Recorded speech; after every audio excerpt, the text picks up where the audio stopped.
우리가 사람들을 성향에 따라 쉽게 구분하는 방법은 외향성, 내향성 이렇게 구분할 수 있습니다.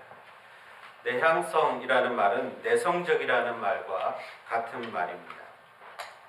내성적인 사람들은 말이 참 적습니다. 그리고 목소리 자체도 그렇게 크지 않죠. 그러나 말수가 적다고 해서 말 자체가 적은 편은 아닙니다. 내향성의 사람들은 항상 자기 자신과 대화합니다. 자기 속에서 많은 말들을 생각하고 이야기합니다. 속으로 대화해서 어느 정도 정리가 되면 그 말을 이제 다른 사람들에게 꺼내놓습니다. 그래서 보통 내향성의 사람들은 말이 밖으로 나오기까지 약 7초 정도가 걸린다고 합니다. 그러니 여러 명이 모여서 말을 할 때면 타이밍을 잡기가 너무 힘들어요. 특히나 외향성의 사람들에 둘러싸여 있으면 몇 마디 말을 하지 못하고 그냥 넘어가기도 합니다. 뭔가 이야기하고 있는데 자기가 할 말을 생각하는 동안 벌써 주제가 바뀌어버려요. 그러면 그 타이밍을 놓치는 것입니다. 그런데 외향성의 사람들이 이런 내향성의 사람들을 보면 하는 말이 있습니다. 너무 답답하다는 거죠. 너는 왜 그렇게 말이 없니? 그렇게 이야기하는 것이죠. 그러면 내향성의 사람들은 참으로 억울합니다. 답답합니다. 얼마나 많은 말이 가슴에 있는지 몰라요. 다 내어놓지 못할 뿐입니다. 아마 지금 미소를 짓고 있는 분들은 내향성이 분명합니다.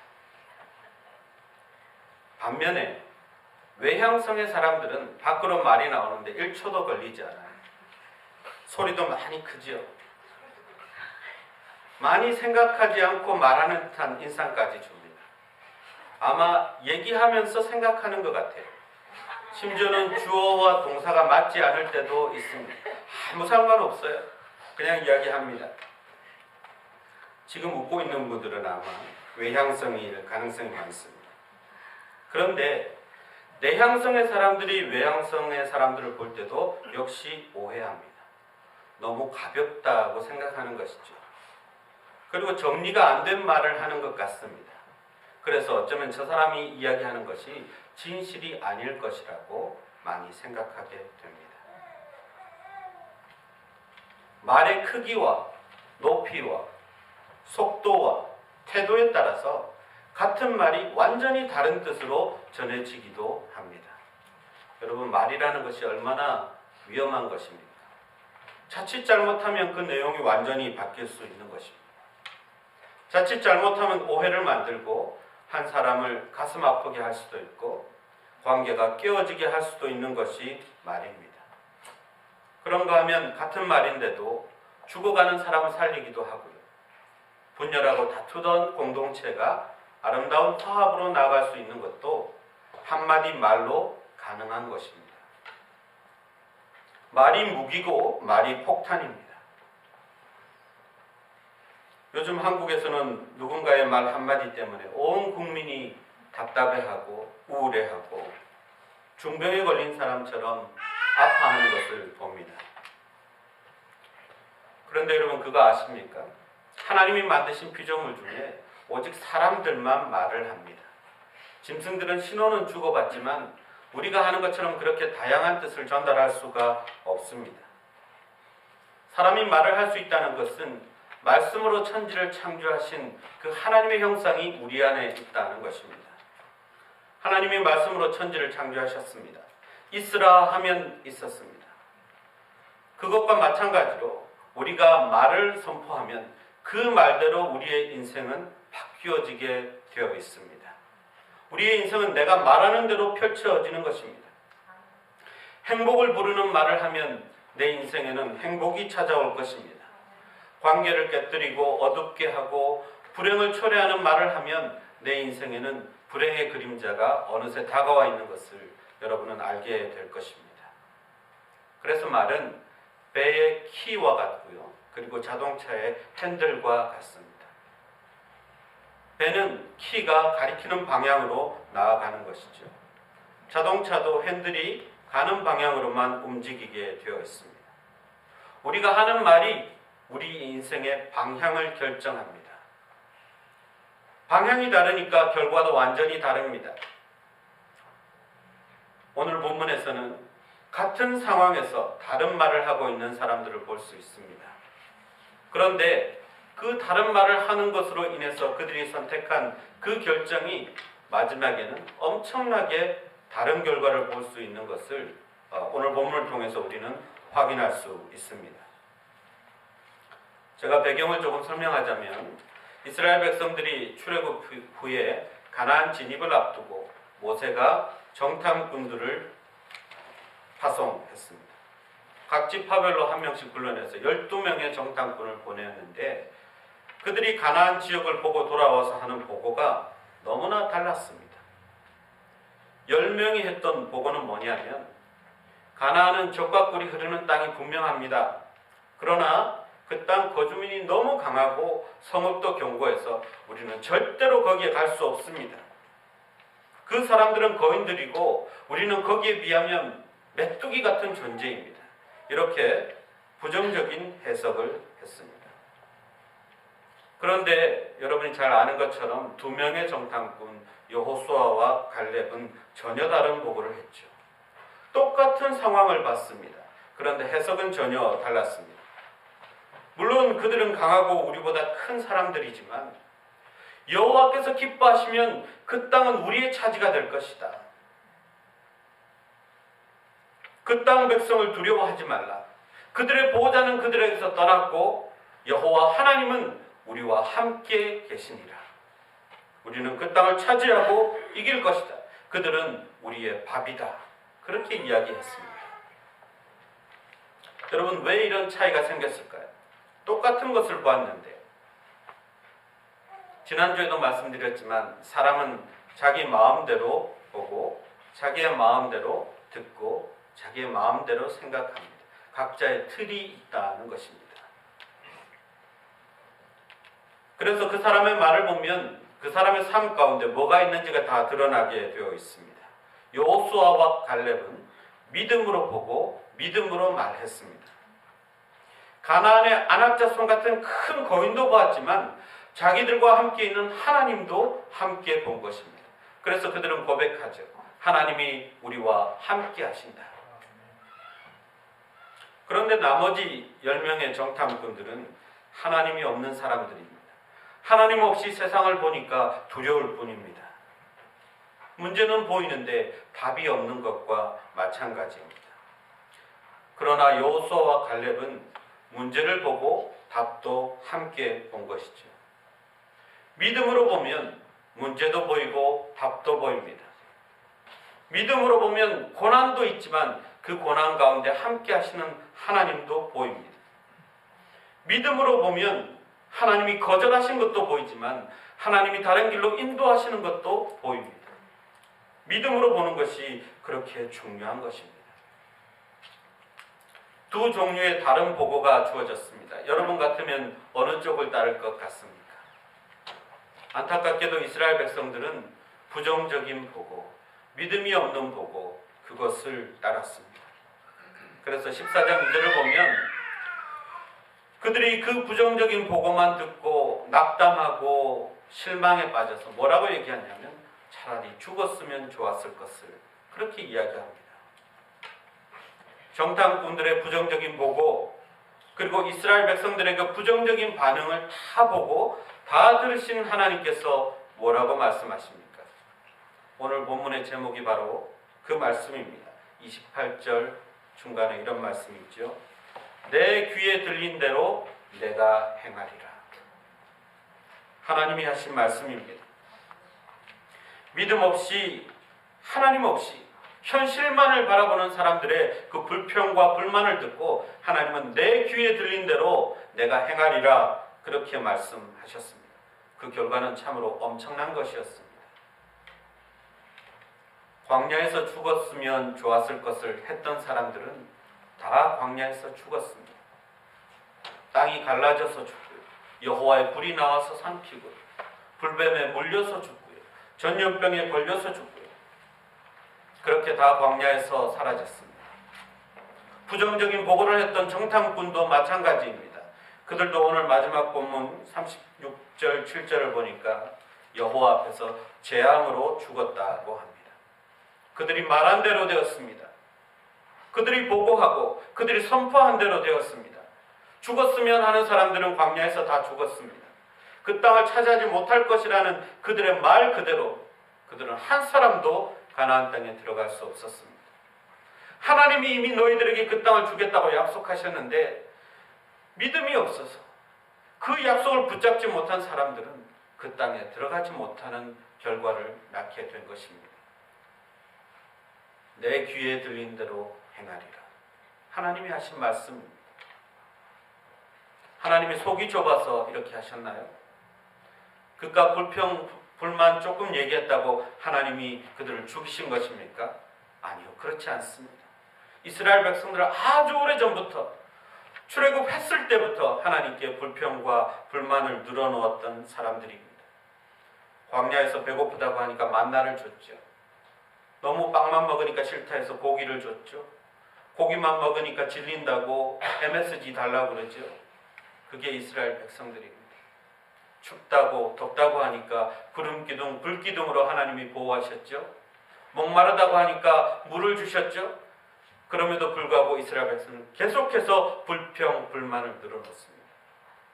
홍해를 앞에 두고 불평, 불만이 원망으로 바뀌었습니다. 하나님이 그 홍해조차 열어주셨습니다. 그런데도 이스라엘 백성들은 하나도 바뀌지 않은 것입니다. 그 믿음 없는 모습, 그 불신의 모습 그대로 또 하나님께 불평과 불만과 원망을 늘어놓는 것입니다.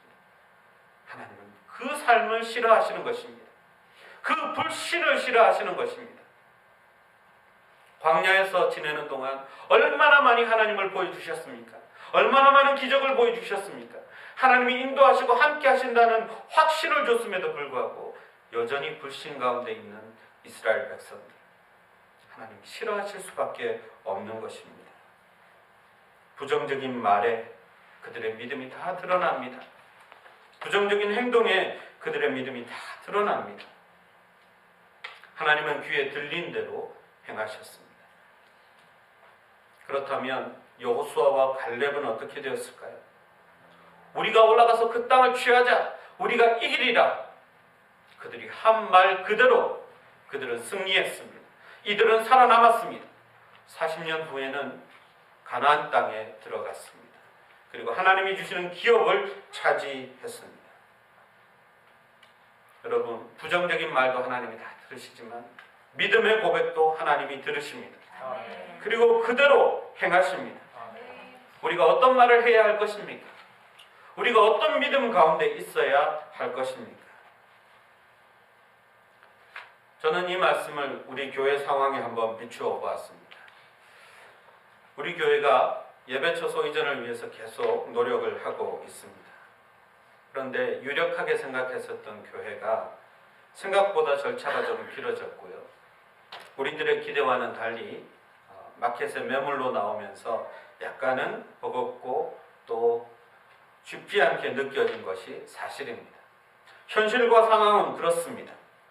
하지만 해석은 모두가 다 다를 것입니다. 내가 그렇게 열심히 기도하고 믿었는데 왜 이렇게 됐냐고 실망스러워하는 분도 계실 것입니다. 하지만 하나님께서 주시려고 하면 이보다 더 좋은 처소도 틀림없이 주실 것이라는 믿음으로 기도하는 분들도 있습니다.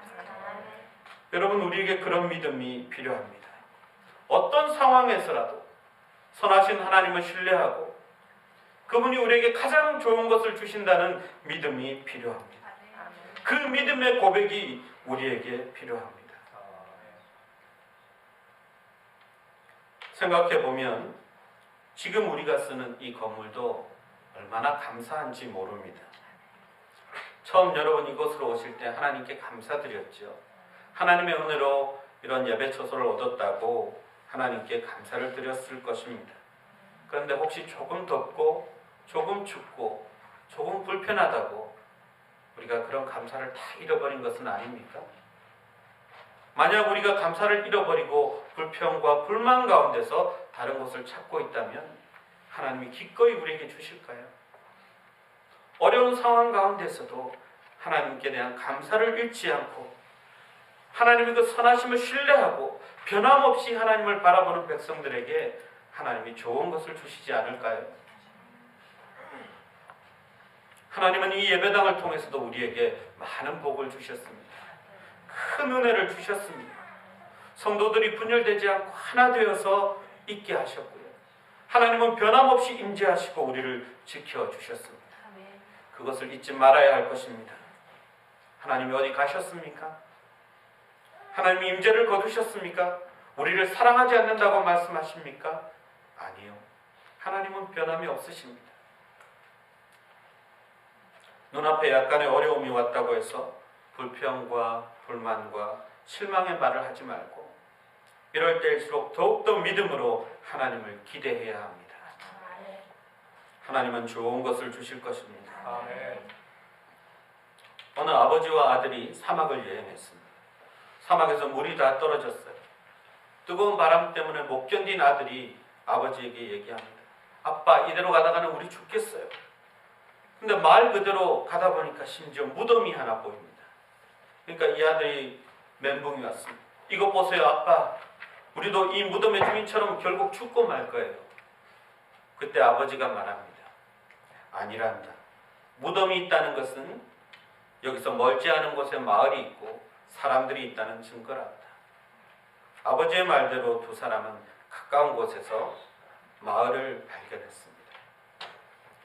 똑같은 상황에서도 해석을 달리할 수 있습니다. 사랑하는 성도 여러분, 혹시 어려운 일을 당했습니까? 한계에 부딪혔습니까? 더 이상은 어렵다고 생각하는 일이 있습니까? 우리가 보는 상황과 하나님이 보시는 시각은 다릅니다. 하나님의 생각은 다릅니다. 하나님의 개입과 역사하심을 절대로 포기하지 마십시오. 하나님의 은혜를 사모하고 하나님께 붙잡힌 사람으로 살아가는 것을 절대로 포기하지 마십시오. 우리는 하나님의 은혜가 임하기 바로 직전에 포기할 때가 많이 있습니다. 끝까지 믿어야 합니다. 만약 포기하면 우리의 믿음이 설 자리가 없어집니다. 고난이 와도 재난이 와도 어떤 어려움이 와도 하나님을 향한 신뢰를 포기하면 안 됩니다. 제가 서두에서 말씀드린 것처럼 말이라는 것이 꼭 밖으로 나와야만 말이 아닙니다. 내향성들은 가슴 안에 많은 말이 있다고 했죠. 성경도 그렇게 얘기합니다.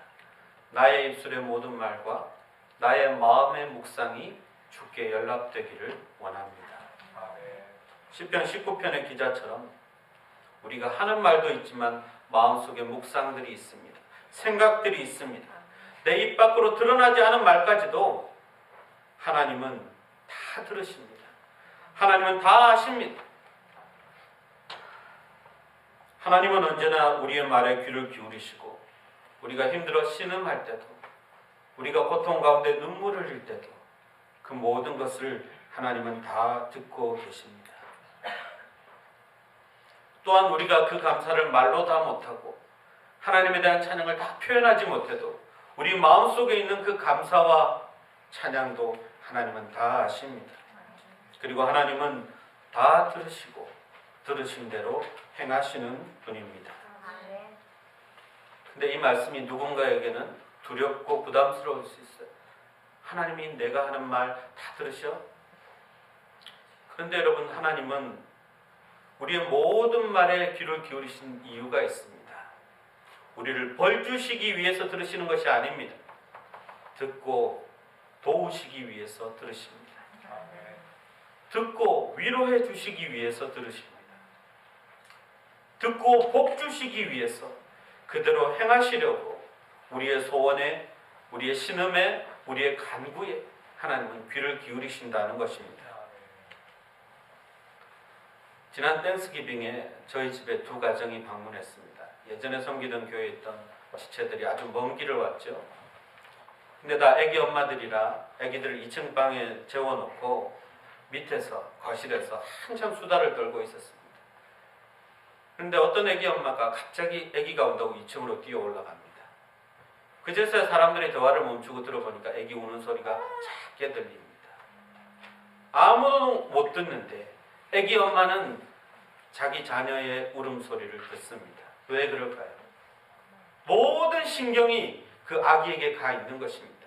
다른 사람들과 이야기를 하고 먹고 무엇을 하더라도 자기 자녀의 그 작은 울음소리도 들을 수 있는 것이 어머니입니다. 그것이 부모입니다. 하나님이 우리의 아버지십니다. 우리의 모든 소리를 들으십니다. 그분의 모든 관심과 신경이 온통 우리를 향해 있기 때문에 그렇습니다. 그러니 우리를 들으시는 하나님이 부담스럽지 않습니다.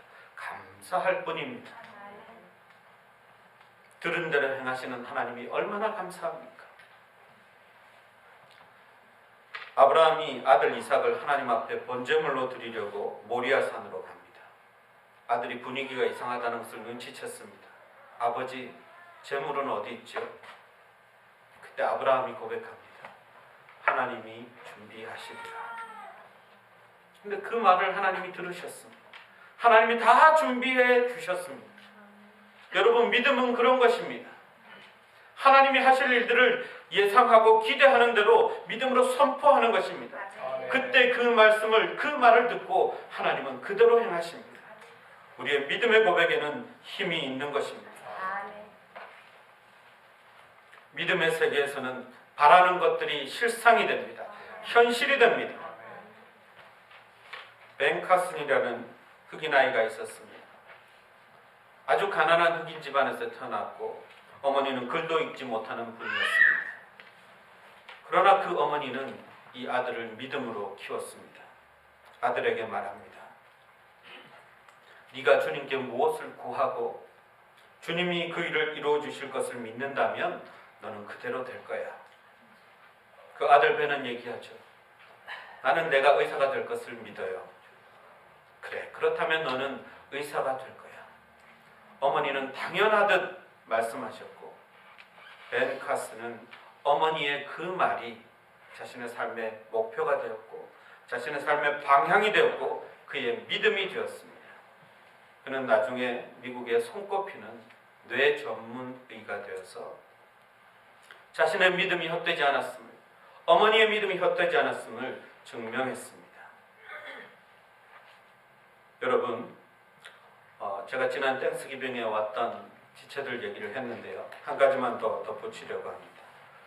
저희 집에 그 지체들이 머물면서 이런저런 얘기를 했습니다. 우리 교회도 많이 궁금했겠죠. 그래서 제가 굉장히 좋게 우리 교회를 소개했습니다. 그 친구들이 많이 부러워하기도 했고요. 그런데 그런 이야기를 나누다가 우리 청년들을 위해서 전도사님을 한 분 구하고 있다고 그렇게 얘기를 했습니다. 그래서 제가 골든 코넬의 홈페이지에 게시판에다가 전도사님을 구한다고 그렇게 광고를 올렸는데 한 달 동안 아무 연락이 없는 겁니다. 제가 그런 얘기를 했더니 함께 있던 한 형제가 그렇게 얘기합니다.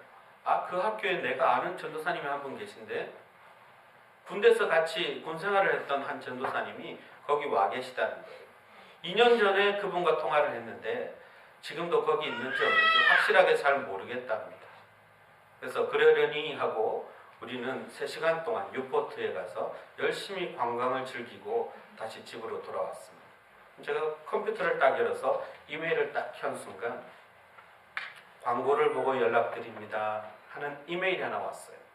그래서 그 이메일을 열어보니까 한 전도사님이 제게 그 광고를 보고 연락을 주셨는데 그 이름을 보여줬더니 제게 이야기했던 그 형제가 깜짝 놀랐어요. 자기가 얘기했던 그 전도사님이라는 거. 이 형제도 놀라고 저도 놀라고 전화를 걸었더니 그 전도사님도 놀라고 여러분도 지금 놀라고 그렇죠? 하나님은 타이밍이 기가 막힌 분입니다. 하나님은 우리의 모든 소리를 다 듣고 계십니다. 우리의 신음도 우리의 찬양도 우리의 믿음의 고백도 다 하나님께 들려집니다. 그리고 하나님은 그 모든 것을 들은 대로 행하시는 분입니다. 요수아와 갈렙처럼 믿음으로 보고 믿음으로 고백하는 사람들을 하나님은 그들에게 바라는 대로 이루어집니다.